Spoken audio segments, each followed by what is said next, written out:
नमस्कार, world news में आज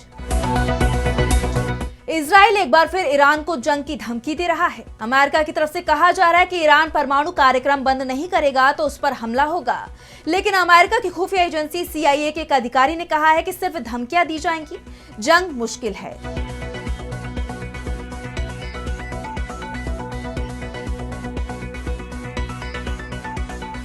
CIA अधिकारी ने इसके पीछे का जो कारण बताया है वो महत्वपूर्ण है। कहा है कि ईरान पर हमले के जो नतीजे नेतन्याहू चाहते थे वो हासिल नहीं कर पाए थे और इसलिए बौखलाहट में वो ईरान पर परमाणु हमला करने की तैयारी कर रहे थे, जिसके बाद अमेरिका को इस जंग में शामिल होना पड़ा था। तो क्या ईरान से जंग हार गया था इजराइल? हार से बौखलाए नेतन्याहू की मदद के लिए ट्रंप को आना पड़ा था मैदान में।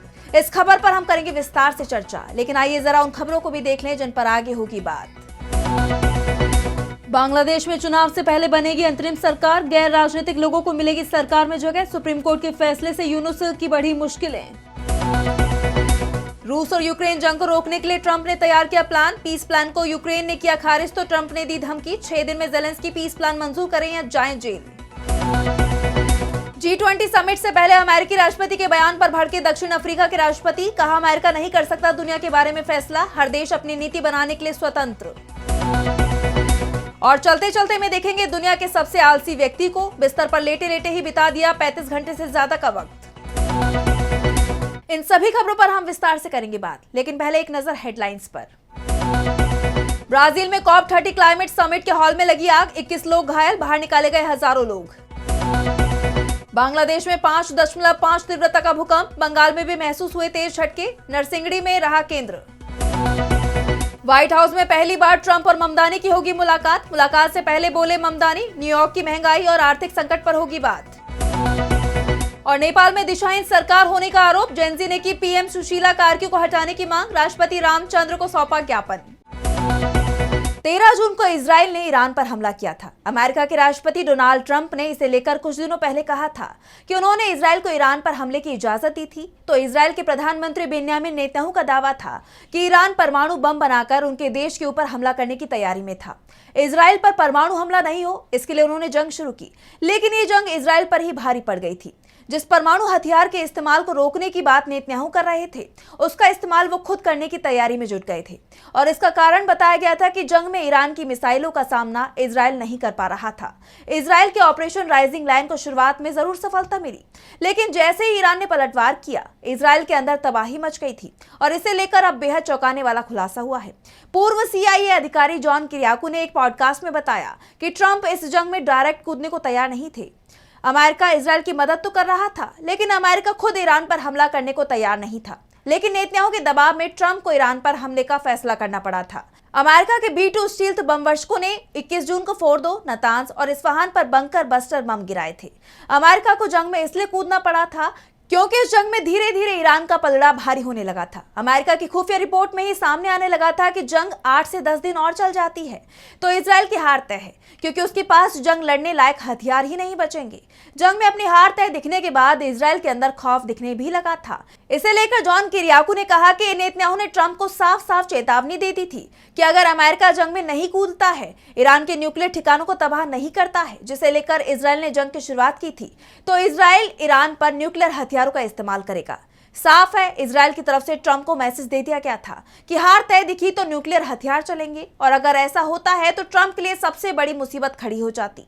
किरियाकू ने यह भी कहा कि वैसे तो इजराइल ने कभी नहीं माना कि उनके पास न्यूक्लियर हथियार हैं, लेकिन ट्रंप के सामने इजराइल का यह कहना कि वो परमाणु हथियार का इस्तेमाल करने की तैयारी में है, इससे ये साफ हो गया कि उसने अमेरिका को बता दिया है कि इजराइल परमाणु हथियार रखता है।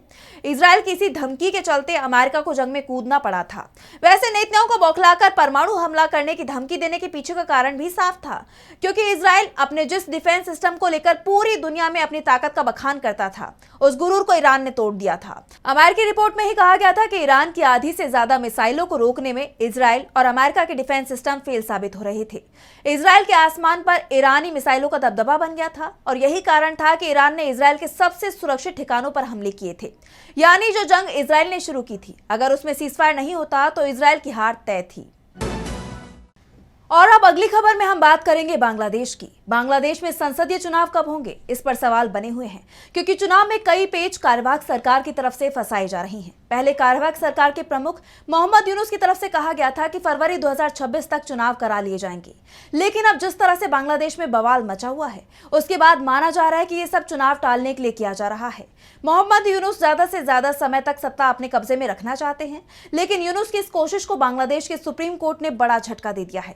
प्रधान न्यायाधीश सैयद रफात अहमद के नेतृत्व वाली सुप्रीम कोर्ट के शीर्ष अपीलीय प्रभाग ने चुनाव को लेकर बड़ा आदेश जारी कर दिया है, जिसमें कहा गया है कि चुनाव से पहले बांग्लादेश में नई अंतरिम सरकार का गठन होगा, जो किसी भी सियासी दल के प्रति झुकाव नहीं रखने वाली होगी। दरअसल बांग्लादेश में चुनाव प्रक्रिया पर सवाल उठते रहे हैं। इससे बचने के लिए 1996 में संविधान में संशोधन किया गया और कार्यवाहक सरकार की निगरानी में चुनाव कराने का कानून बना दिया गया। कार्यवाहक सरकार की जिम्मेदारी 2 पूर्व मुख्य न्यायाधीशों को दी जाती थी, जिनकी निगरानी में 90 दिन के अंदर चुनाव कराया जाता था और जिस दल को बहुमत मिलता था उसे सत्ता सौंप दी जाती थी। लेकिन इस कानून को 15वें संविधान संशोधन के जरिए 2011 में शेख हसीना की सरकार ने खत्म कर दिया था, लेकिन अब सुप्रीम कोर्ट ने इस कानून को फिर से बहाल कर दिया है और 15वें संविधान संशोधन को खत्म कर दिया है। अब ऐसे में सवाल उठ रहे हैं कि क्या चुनाव पूर्व मुख्य न्यायाधीशों की निगरानी में होंगे, जिन्हें अंतरिम सरकार की कमान सौंपी जाएगी। लेकिन एक बात तो तय हो गई है कि अगर मोहम्मद यूनुस चुनाव में हिस्सा लेना चाहते हैं, या फिर उनकी सरकार में शामिल आंदोलनकारी जिन्होंने अपनी पार्टी भी बना ली है, या फिर जमात इस्लामी से जुड़े लोग हों जो सरकार का हिस्सा हैं, उन्हें कार्यवाहक सरकार से हटना होगा, और वो भी चुनाव प्रक्रिया को खत्म होने से 90 दिन पहले। ऐसे में अगर यूनुस के दावे को ही माने कि फरवरी में चुनाव कराए जाएंगे, तो फिर इन सभी को दिसंबर में अपना पद छोड़ना पड़ेगा। अब अगली खबर में हम बात करेंगे रूस यूक्रेन जंग की। अमेरिका ने रूस के साथ मिलकर 28 सूत्रीय पीस प्लान तैयार किया है, जिसमें रूस और यूक्रेन की जंग रोकी जाए। इस पीस प्लान को रूस ने मंजूरी दे दी है, लेकिन यूक्रेन तैयार नहीं दिखाई दे रहा है। उसका कहना है कि पीस प्लान रूस के दबाव में तैयार किया गया है। इसमें रूस को सिर्फ फायदा ही फायदा होना है, क्योंकि इसमें जो शर्तें हैं उसमें यूक्रेन को अपनी जमीन का बड़ा हिस्सा रूस को सौंपना होगा। वैसे तो यूक्रेन को कुछ देना नहीं है, रूस ने पहले ही उस हिस्से पर कब्जा कर लिया है, लेकिन यूक्रेन के राष्ट्रपति ज़ेलेंस्की इस जमीन को वापस लेने की बात कह रही हैं। अब अमेरिका के राष्ट्रपति डोनाल्ड ट्रंप का जो पीस प्लान है, उसमें ज़ेलेंस्की को रूसी कब्जे में गई जमीन के बारे में भूलना होगा। पहले खबर आ रही थी कि यूक्रेन ने अमेरिका और रूस के बीच जो पीस प्लान तैयार हुआ है उसे खारिज कर दिया है। इस खबर के आने के बाद ट्रंप ने ज़ेलेंस्की को सीधे सीधे धमकी ही दे दी, साफ कह दिया कि आपको सत्ता से हटाया जाएगा और सत्ता से हटाने के बाद सीधे जेल भेज दिया जाएगा। ट्रंप प्रशासन ने ज़ेलेंस्की से कहा कि इसे कोरी धमकी नहीं समझा जाना चाहिए, बल्कि ऐसा होना तय है अगर ज़ेलेंस्की ट्रंप के पीस प्लान को मंजूरी नहीं देते हैं तो, क्योंकि यूक्रेन के राष्ट्रपति के कई करीबियों पर हाल ही के दिनों में गंभीर भ्रष्टाचार के आरोप लगे हैं। इनमें 2 तो ज़ेलेंस्की सरकार में मंत्री थे, बाद में अमेरिका के दबाव में दोनों को पद से हटा दिया गया। ज़ेलेंस्की पर आरोप है कि वो अपने इन मंत्रियों को लंबे वक्त तक शह दे रहे थे और अब इस मामले में अमेरिका ज़ेलेंस्की को भी घेरने की तैयारी में है। ट्रंप की तरफ से कहा गया है कि ज़ेलेंस्की जंग जारी रखते हैं तो उन्हें भ्रष्टाचार के मामले में जेल भेज दिया जाएगा। तो आइए अब हम आपको बताते हैं कि आखिर ट्रंप की तरफ से तैयार सीजफायर प्लान की कौन सी हैं वो शर्तें, जिसे यूक्रेन मानने को तैयार नहीं है। इनमें सबसे प्रमुख है क्रीमिया, दोनेत्स्क और लुहांस्क को रूस के हिस्से के तौर पर अंतर्राष्ट्रीय मान्यता मिलेगी। खेरसोन और जापोरोजिया में जो जहां है वहीं उसका हिस्सा माना जाएगा। रूस बाकी कब्जाए हुए इलाकों से पीछे हट जाएगा। यूक्रेन इन शहरों को किसी भी कीमत पर रूस के लिए छोड़ना नहीं चाहता है। इसके साथ ही यूक्रेन को भविष्य में कभी भी नेटो में एंट्री नहीं मिलेगी। यूक्रेन की जमीन पर विदेशी सैनिकों की तैनाती नहीं की जाएगी और इस वक्त जो उसकी सेना है और सैन्य क्षमता है उसे आधा किया जाएगा, यानी भविष्य में यूक्रेन रूस के लिए किसी तरह का खतरा पैदा नहीं कर पाएगा। ट्रंप की इन शर्तों को मानने के लिए यूक्रेन तैयार नहीं दिखाई दे रहा है, लेकिन ट्रंप ने भी साफ कह दिया है कि शर्तें तो माननी ही होगी, चाहे ज़ेलेंस्की इसे स्वीकार करे या जेल जाए, और इसका फैसला उन्हें सिर्फ 6 दिन में लेना होगा। इसके बाद ये माना जा रहा है कि इस बार की सर्दियों में ये जंग रुक जाएगी। अब आगे बढ़ते हैं और बात करेंगे G20 समिट की। G20 समिट दक्षिण अफ्रीका में पहली बार आयोजित हो रहा है। 2 दिन का ये समिट 22 और 23 नवंबर को होगा, लेकिन इस बार इसका आयोजन विवादों में घिर गया है, क्योंकि G20 समिट में 19 देश हिस्सा ले रहे हैं। इसका एक सदस्य अमेरिका, जो कभी स्वयं को विश्व व्यवस्था का निर्माता और नियंता कहता था, वो इस समिट का बहिष्कार कर रहा है। अमेरिका के राष्ट्रपति डोनाल्ड ट्रंप का कहना है कि दक्षिण अफ्रीका में श्वेत समुदाय का उत्पीड़न किया जा रहा है, लेकिन सवाल ये उठ रहे हैं कि क्या इसी के चलते अमेरिका ने G20 समिट का बहिष्कार किया है, या फिर इसके पीछे कोई सियासी कारण है। दरअसल अमेरिका की शुरुआत से ही एक नीति रही है, जब कोई स्वतंत्र देश उसकी नीतियों से असहमत होता है तो अमेरिका नैतिकता का झंडा उठाकर उसे मानवाधिकार के नाम पर कटघरे में खड़ा कर देता है। लेकिन जब अमेरिका के दोस्तों पर कोई उंगली उठाता है तो वो इस तरह के आरोपों को खारिज कर देता है। ट्रंप ने जब दक्षिण अफ्रीका के श्वेत समुदाय पर सवाल उठाए तो दक्षिण अफ्रीका की तरफ से इसे लेकर पूरे तथ्य सामने रख दिए गए। बताया कि वहां श्वेत हो या अश्वेत, उनके खिलाफ अगर कोई अपराध हुआ है तो उसकी दर बराबर है, किसी को अपराध करने की छूट नहीं दी गई है। लेकिन जब दक्षिण अफ्रीका के राष्ट्रपति सिरिल रामाफोसा की तरफ से गजा में इजरायल की कार्रवाइयों पर सवाल उठाए गए तो ट्रंप दक्षिण अफ्रीका से नाराज हो गए।